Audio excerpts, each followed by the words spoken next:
headquarters you now work for? Or have you been contracted by Russia to take me out again?" She squirmed against his arm, desperate to put some air between them. He leaned in harder, his strong thighs pressed into hers.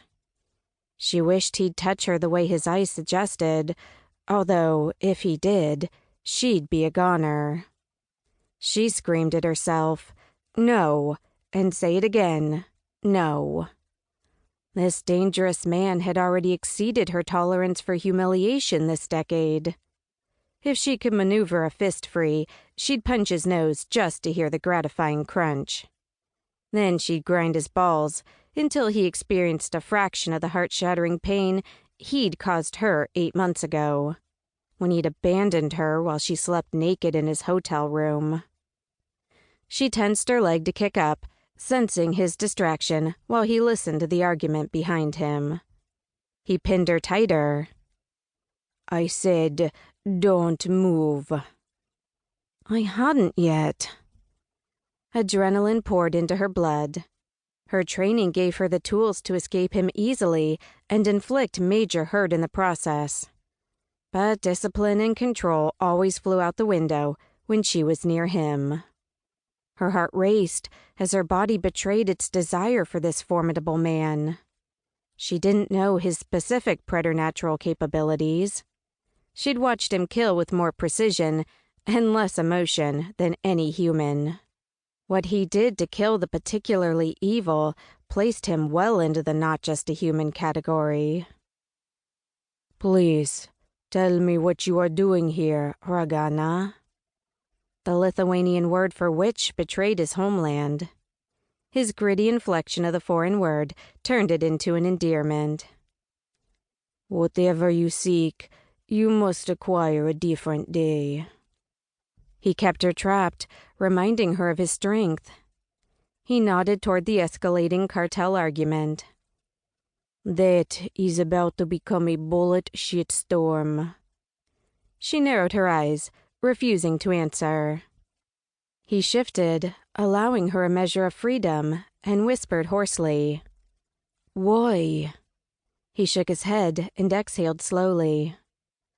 "Why are you taking these crazy risks this week? Are you trying to get yourself killed?" His troubled gaze tempted her to spill everything, but she wouldn't. This was her mess, and she'd figure a way out of it.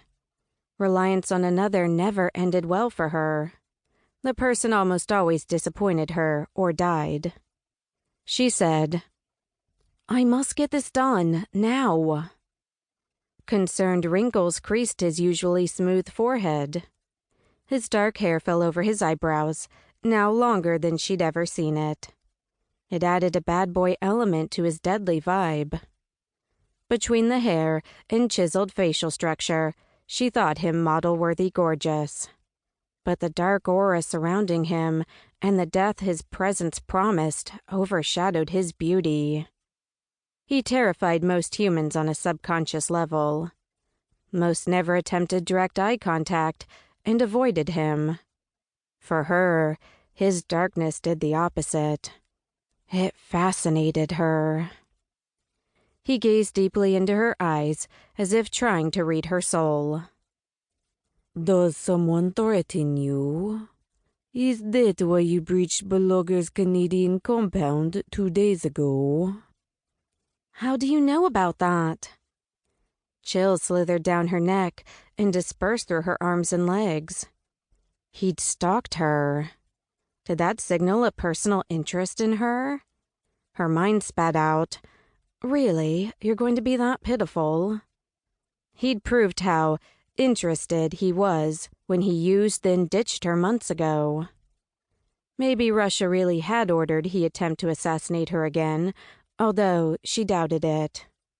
If Alexi intended to kill her, she'd already be dead. He didn't play with his prey.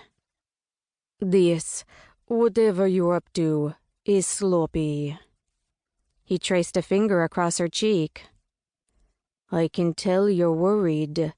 Someone does threaten you. Tell me who." Her body swayed toward him. She bit her lip against the impulse to tell him everything.